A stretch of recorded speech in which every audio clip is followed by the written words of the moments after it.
Sin Manual es presentado por Café Flor de Arauca, aroma que nos une.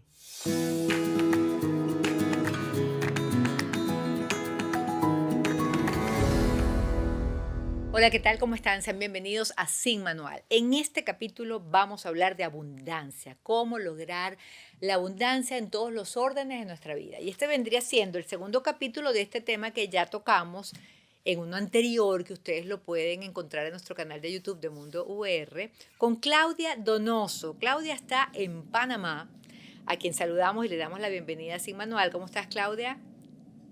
Bien, un placer estar contigo nuevamente. Muchísimas gracias. Claudia es mentora de neuroabundancia, es experta en reprogramación mental, empresaria, y en nuestro primer capítulo pues definió lo que significa la abundancia, que tiene que ver con dinero, pero con muchos otros órdenes de nuestra vida. Lo definió muy claramente. Además nos ayudó como a identificar las heridas del dinero, heridas que por lo general se generan en nuestra infancia. Dejé una frase tuya, Claudia, que me parece súper interesante para el inicio de este capítulo y tiene que ver con que no juzgues tu capacidad de abundancia por las carencias que estás viviendo ahorita, porque muchas personas se pueden sentir en una etapa de su vida reducida, miserable, fracasada y dice, pero qué abundancia ni qué abundancia si mi realidad, mi día a día hoy es justamente todo lo contrario, es de escasez. Bueno, lo primero es entender que nosotros nacimos con mentalidad de abundancia y que en el camino fuimos teniendo miedos y concepciones ajenas que cambiaron esa perspectiva. Cuando nosotros éramos pequeños decíamos, mamá, y a ti no te importaba para nada que tu mamá estuviese ocupada. Tú sentías que merecías atención. Cuando tú no querías algo decías, no, y te trancabas en que no. Dale el juguete a tu hermanito, no. Nosotros siempre hemos creído que somos grandes merecedores de cosas buenas, Es de verdad. cosas bonitas, de cosas agradables. Es en el camino que lo perdimos y que empezamos a aprender de la escasez. Así que eso sería lo primero, entender que sí nacemos así y es un tema de que podemos transitar momentos de reto, de contraste que nos desafíen, pero el sentir que podemos progresar, porque yo puedo tener una relación de pareja, yo tengo 16 años con mi esposo, supongamos que yo en el año 8 tengo una crisis o un reto en la pareja de comunicación, eso puede ser un reto puntual, pero eso no impide de que yo luego de transitar eso más bien tenga herramientas nuevas que no tenía antes para que la relación esté aún mejor. Es decir, los retos son desvíos de mi abundancia, pero a veces son para salir a buscar justamente esa herramienta que requiero para que mi relación de pareja está bien. Y yo lo digo, por ejemplo, en el caso de la relación de pareja, porque muchos a mí me criaron, del lado de mi papá y de mi mamá, todos están divorciados. A mí me dijeron de pequeña, Claudia, con el tiempo el amor se acaba. Y con el tiempo yo crecí con eso, yo dije, bueno, si todo se va a acabar, déjame disfrutar, pero siempre esperaba que se acabara. Cuando yo me metí en mi mente y dije, pero ¿por qué se tiene que acabar? Yo empecé a vivir mi relación de pareja totalmente diferente desde que me casé. ¿Y que se trataba de entender? De que mi meta era que el 10 de mi vida, del 1 al 10, el 10 en pareja para mí era que la relación sea supremamente divertida. Y alguien dirá, pero divertida, Claudia, totalmente. Si mi meta es divertirme, yo busco la manera de comunicarme mejor, de tener más placer, de hacer planes en conjunto, de comprender al otro, de saber pedir, de saber dar, de saber disfrutar lo que estamos construyendo. Pero en ese camino, cuando han habido retos, lo que ha habido es retos para decir, ok, déjame calibrar quién soy yo, déjame calibrar quién es el otro y recordemos a dónde vamos. Para el cerebro trabaja en función a imágenes. Si yo no tengo una imagen predominante que determine qué es mi 10 en mi abundancia, yo voy a andar como pollo sin cabeza o como si estuviese sin un GPS. En cambio, cuando yo digo, yo quiero en mi vida este tipo de abundancia en la pareja, yo puedo hacer un plan, luego medir y saber que cada desvío donde sienta que estoy en carencia, en contracción, en estrés, en reto, en dificultad, yo sé mentalmente, porque eso es mentalidad, listo, ¿qué puedo aprender de aquí? Algo no salió, me pregunto, ¿qué puedo aprender de aquí? Cuando yo tomo de mi dinero $1,000 y lo invierto en una venta de pescado frito y no fracasa, yo no perdí. A veces se gana y a veces se aprende. Yo puedo decir, ¿qué 20 cosas aprendí de esta venta de pescado donde perdí mis $1,000? Y yo en vez de perder, lo que hice fue ganar. Entonces, esta frase que traía yo de no juzgues tu abundancia por la carencia que sientes ahora, es que en este momento de carencia yo tengo que ganar. ¿Y cómo gano yo en un momento de carencia? Cuando yo agarro una hoja y un lápiz y me siento y digo, ¿qué aprendí de mí? ¿Qué aprendí de la situación? ¿Qué recurso nuevo tengo para seguir a donde iba? pero tengo que saber a dónde iba. Claro, pero eso implica una persona como que muy consciente y muy conectada y lamentablemente cuando además se atraviesan crisis tan fuertes donde todo se mueve, donde llega un huracán y se lleva lo que tenías, no se da esa certeza y ese análisis y esa hoja de papel y ese escribir. O sea, ¿cómo lograrlo o cómo a través de estos mensajes tuyos entender que sí, que no es un tema de la mala suerte, que no sé, que te ocurre algo, sino que es un tema de ti y justo en el momento de mayor carencia, bien sea de salud, bien sea de recursos económicos, bien sea de amor, es el momento para aprender y echar para adelante. Bueno, yo creo que es un error intentar convencer a alguien que cree en la suerte de que no la cree. Hay gente que necesita creer, hay gente que necesita justificar dónde está. Hay gente que necesita permanecer debajo de la línea del éxito y sentir que es víctima de las circunstancias, que es víctima de los procesos, que es víctima de que esto me pasó. Y la vida no nos pasa, la vida responde a quién somos nosotros. Y eso es algo electivo. Yo cuando veo gente que me dice, Claudia, es que esto no puedo, yo le digo, porque no es una obsesión para ti. Cuando para uno algo es una obsesión, porque realmente lo quieres, buscas la manera de hacerlo. Y en vez de estar una hora en Instagram o en TikTok, estás una hora aprendiendo una habilidad que te va a ayudar a lograrlo. Si en la vida todo es un resultado, yo no tengo el resultado que quiero, tengo que entender que yo soy la causa de mis efectos y que hasta que yo no me haga responsable de eso, yo voy a permanecer en un estatus de víctima. Es que esto me pasó, es que él me engañó, es que él me dejó.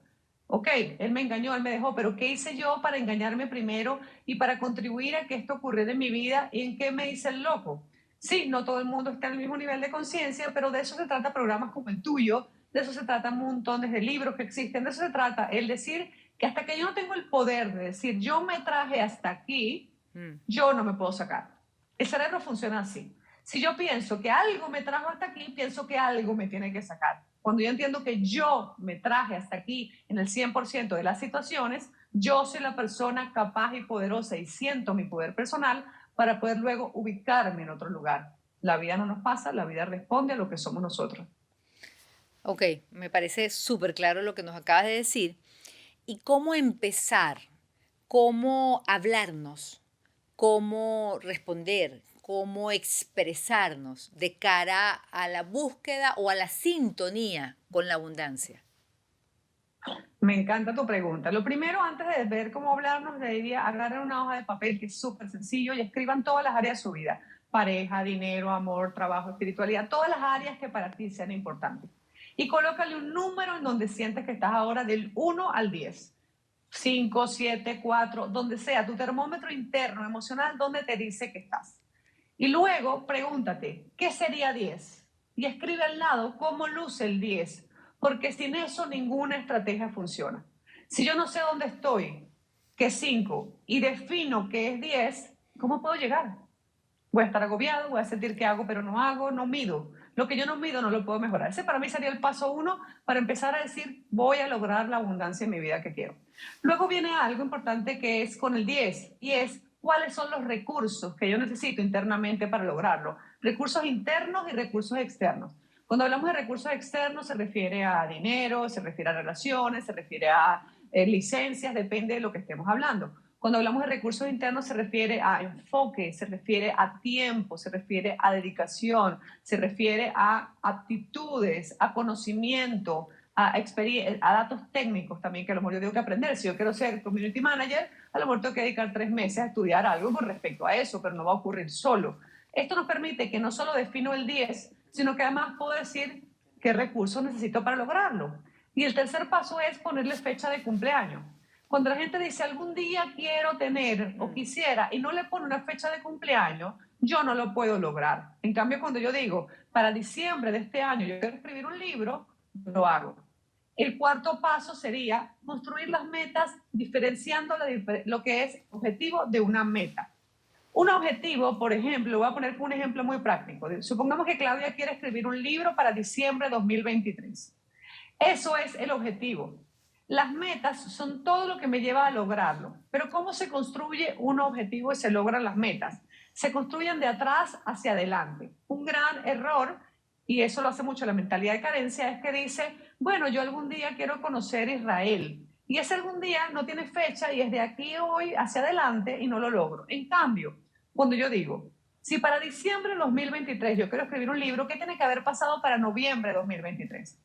Y si para noviembre de 2023 tiene que haber pasado eso, ¿qué tiene que haber pasado para octubre de 2023? Y así voy hacia atrás hasta que me pregunto qué tiene que haber pasado en junio de este año para que yo logre eso en noviembre. ¿Y qué me permite eso? No sobreestimar y no subestimar el tiempo, porque hay gente que dice, ay, pero de que a diciembre tengo 6 meses. No, no tengo 6 meses, porque uno entre medio duerme, entre medio se baña, entre medio trabaja. Realmente lo que tiene son 80 horas. Cuando uno empieza a estimar bien los recursos, que eso es mucho de la mentalidad de excelencia, de éxito y de abundancia, yo empiezo a poder sentirme bien con mis metas y con lo que quiero lograr.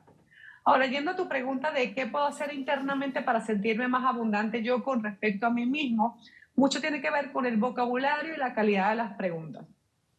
Hay un vocabulario que es una especie de pobreciteo, que si yo escucho a alguien escondida detrás de una palmera hablar por 30 minutos, yo sé si esa persona va hacia su abundancia o va hacia su carencia.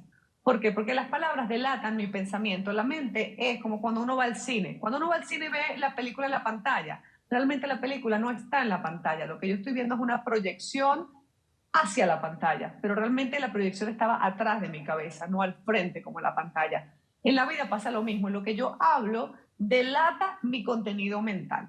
Entonces, esta gente que dice versión pobreciteo, ay, es que la casita, el besito, el trabajito, el proyectico, todo lo ve pequeñito. Y como todo lo veo pequeñito, entonces lo que hago es socavar mi propia sensación de merecimiento interno, mi identidad. En cambio, cuando yo digo mi proyecto, mi casa, tengo un plan, estos son los recursos, esto es lo que voy a hacer, porque esto para mí es importante, porque tengo un norte, el vocabulario es diferente. Por otro lado, cuando yo hago cosas como con el dinero, por ejemplo, oye, ¿cuánto cuesta? Para la mente inconsciente, el cuesta implica sacrificio, implica dolor e implica sufrimiento. Entonces, cuando yo pregunto cuánto cuesta, yo le estoy diciendo a mi cerebro, la vas a pasar mal o tienes que pasarlo mal. En cambio, cuando pregunto cuánto vale, cuál es el precio, la reacción de mi cerebro es totalmente diferente. Por ejemplo, cuando la gente dice, oye, ¿dónde consigo esto bueno, bonito y barato? Cuando yo pido algo bueno, bonito y barato, estoy pidiendo que alguien venda por debajo de su precio muchísimas veces.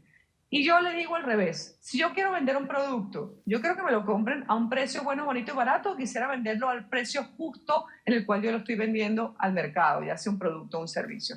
Y la realidad es que si yo quiero comprar bueno, bonito y barato, luego no puedo vender a un precio justo. Pero ¿cómo dañamos nuestra propia abundancia? Buscando el bueno, bonito y barato. El poder de las preguntas es otra cosa fundamental. Hay muchas personas que dicen, no sé cómo se hace. ¿Cuál es lo que hay que hacer? Anoten todos sus retos y sus problemas. Anoten 10. No sé cómo se hace, la vida está cara, no tengo dinero. Vamos a empezar con esos 3. Y transfórmelos en preguntas poderosas. No sé cómo se hace, lo transformo en quién sabe cómo se hace y cómo hago para aprenderlo. No tengo dinero. ¿De dónde consigo más dinero? ¿Quién conoce mis habilidades? ¿Quién conoce mis talentos? ¿Dónde puedo emprender? ¿Dónde puedo aportar valor? ¿En qué soy bueno? ¿En qué ayudo a otras personas? ¿Qué hago yo que a otras personas le parecen difícil? Mira, como de un reto puedo sacar hasta 50 preguntas. Y cuando yo cambio el reto y lo transformo en preguntas, mi cerebro empieza a abrirse. El cerebro trabaja en función de imágenes y en función de preguntas. Desde que nos levantamos en la mañana estamos pregunta-respuesta. ¿Me baño o cómo? ¿Me pongo la camisa roja? ¿Me pongo la camisa blanca? Todo el día el cerebro está pregunta-respuesta. Si yo lo ayudo y voy de preguntas pobres a preguntas poderosas, yo empiezo a cambiar mi vida. Pero tengo que pasar de la versión de no sé cómo se hace a dónde averiguo cómo se hace para aprenderlo y cuándo le voy a dedicar el tiempo para hacerlo. El hecho de transformar el reto en una pregunta ya me permite empezar a cambiar. Aquí te dejé como varias cosas que tienen que ver con cómo llegar no solo al vocabulario, sino entender cómo estructurar el pensamiento. Y para esto no hay que estudiar un MBA. Esto es tan sencillo como agarrar una hoja de papel y definir qué es 10, qué recursos tengo, para cuándo lo quiero, qué me digo en el día a día y cómo me relaciono con mi entorno, que también tiene que ver mucho con los límites. No sé si tenemos tiempo de abordar esa parte o no, tú Claro, me dices, claro, claro pero que bueno, sí. hasta aquí. Claro que sí. De los Sí. límites y, por ejemplo, leía o veía en una de tus publicaciones que dices cómo pedir las cosas. De qué manera lo estoy pidiendo desde mi escasez o de qué manera lo estoy pidiendo desde la abundancia. También cuando uno dice, bueno, ojalá. mira, Ana, ¿te vas a comprar un carro? Ay, ojalá, chica, yo quisiera comprarme un carro. ¿De qué manera eso, que es sencillamente palabras, o no sé si sencillamente, va a determinar o va a influir que yo me monte en mi carro nuevo? Totalmente. Cuando decimos ojalá, yo siempre digo, si tus sueños dependen de otro, cambia de sueño. Los sueños, tenemos que dejar de hablar de sueños y empezar a hablar de planes. Cuando yo digo ojalá, quisiera, necesito un carro, en todos esos casos yo estoy pidiendo algo desde el vacío de no tenerlo. Entonces, ¿qué ocurre? Digo, bueno, yo quisiera un carro. Buenísimo. El cerebro dice, el cerebro va y se ríe por dentro y dice, buenísimo, esperemos, va a llegar algún día. No. En cambio, cuando yo paso del deseo a decir, ¿para cuándo lo quiero? Y aquí están mis primeros $5 o 5 bolívares o 5 pesos y los meto en algún lugar y voy viendo semana a semana cómo yo voy contribuyendo a eso, yo lo voy a haber hecho realidad.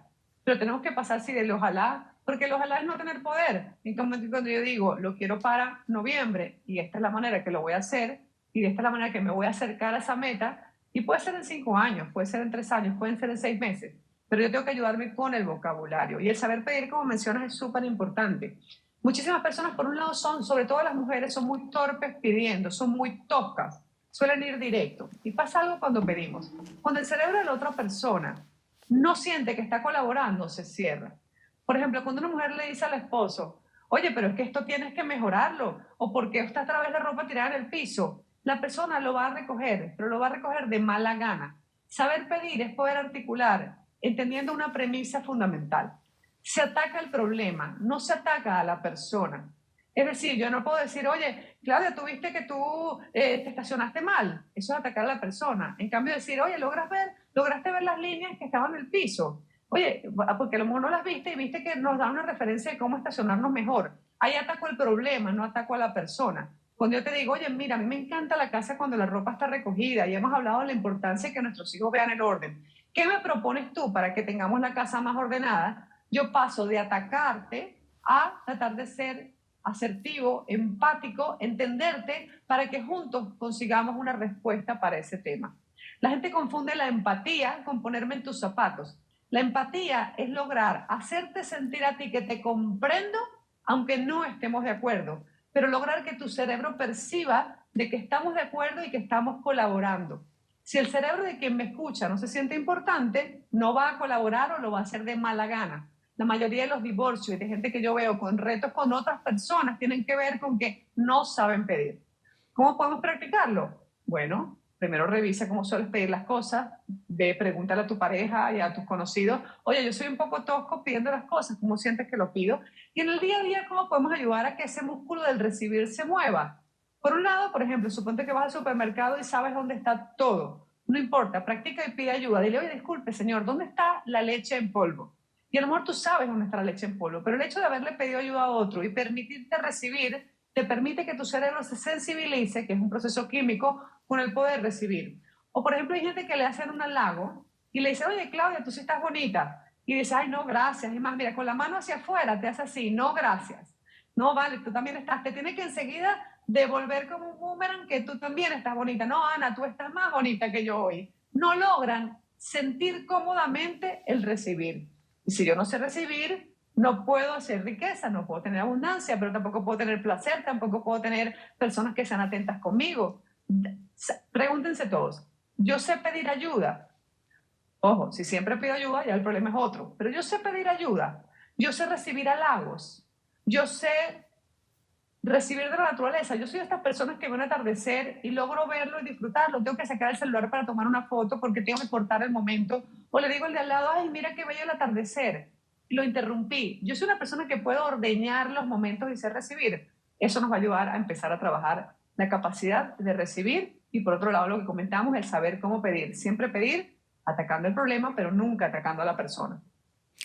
Y todo lo que dices resuena muchísimo en mí y recuerdo una oportunidad, después de que yo atravesé pues mi proceso del diagnóstico, el tratamiento, una primera aparición en un teatro y era una preventa del canal, cuando me presentan, pues la gente me aplaudía mucho y yo inmediatamente comencé a hablar. Y después un periodista de mucha experiencia y trayectoria, cuando terminó la cosa, me dijo aparte, Ana, no debiste haber interrumpido el aplauso. Debiste haber sabido recibir ese aplauso y ese afecto de la gente, y sé que lo hiciste por timidez, y es así, es lo que tú estás diciendo, que no sabes recibir, y bueno, entonces esto fue una anécdota, pero se traspola a todo lo más importante de la vida. A todo, a todo. Eso que tú nos estás contando de no saber recibir el aplauso, que me identificó mucho, porque nos cuesta recibir, sobre todo si vimos carencia o vimos retos en nuestra infancia, como el caso tuyo que comentabas en el capítulo anterior de la ortodoncia. Nos cuesta recibir porque pensamos que tenemos que dar a todo el mundo, que tenemos que salvar a todo el mundo, que tenemos que estar contribuyendo constantemente. Y la abundancia es como un triángulo. Imagínense un triángulo donde la base es dar, pero por un lado está recibir y por otro lado está pedir. Y para tener abundancia tengo que hacer que ese círculo esté en equilibrio. Yo tengo que saber dar excelentemente, pero saber recibir de manera impecable, porque si no, básicamente estoy impidiendo tener más abundancia y progreso en mi vida. Entonces, buscar que estén en balance, pero ese es un buen ejemplo, pero practíquelo en lo cotidiano. ¿Cuántas veces no nos dejamos abrir la puerta por alguien que está pasando antes que nosotros? ¿Cuántas veces no somos los de que dejamos pasar a todo el mundo en el ascensor y no dejamos a veces ser nosotros el primero que se sube en el ascensor? Ojo, ni calvo ni con dos pelucas. Hay gente que siempre se sube al ascensor, que siempre está pidiendo, y ahí su problema sería dar, no sería recibir. Hay que entender bien de qué caso estamos hablando, pero hay que tener las tres desarrolladas. Y el saber pedir es fundamental, sobre todo porque involucra mucho la calidad de las relaciones que tenemos, la calidad de las transacciones que tenemos, hacemos negocio, el saber pedir. Y muchísimas veces veo, sobre todo como comentaban las mujeres, que pedimos de manera torpe, nos vemos mandonas, es de manera errática, y lo que hacemos es causar muchísima frustración. Y es porque el hombre ha estado involucrado por muchos años en saber pedir, en muchas negociaciones. En cambio, la mujer, cuando tiene que pedir, o no se siente cómoda o lo hace de manera muy torpe, y es ahí donde tenemos que mejorar. Hay muchos estudios que lo avalan, sobre todo en el mundo corporativo, en que el hombre perfectamente sabe pedir aumento de sueldo, el hombre perfectamente sabe justificar por qué merece más en el mundo corporativo, pero la mujer ni sabe, ni llega a pedir a veces, o no sabe hacerlo, o no empaqueta mis beneficios con lo que tú también ganas, o lo hace de manera muy torpe y errática. Entonces, bueno, sobre todo las mujeres tenemos que mejorar mucho en el saber pedir de manera eficiente. Se nos acaba el tiempo, Claudia, y yo voy a quedarme con este tema para proponerte un nuevo capítulo, porque cuando hablas del saber pedir y nuestras torpezas, ahora me ubico como madre de adolescentes.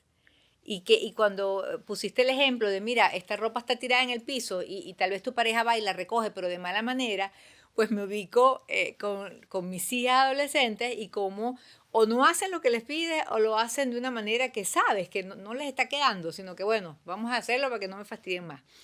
Terminamos el capítulo de hoy y vamos a continuar un tercer capítulo contigo, amigos. Claudia Donoso es mentora de neuroabundancia, experta en reprogramación mental. Y bueno, gracias por este nuevo capítulo, Claudia. A ti, gracias por la invitación. Un placer siempre conversar contigo. Bueno, queridos amigos, gracias por estar allí, gracias por conectarse con Sin Manual, gracias también a mis amigos de Café Flor de Arauca por apoyarnos, y la verdad que disfrutar esta conversación con el café pues también marca la diferencia. Seguimos acá en esta tarea de escribir nuestro propio manual y de entender que en la vida lo que nos ocurra y cómo nos vaya depende muchísimo de cada uno de nosotros. Sin Manual, hasta la próxima.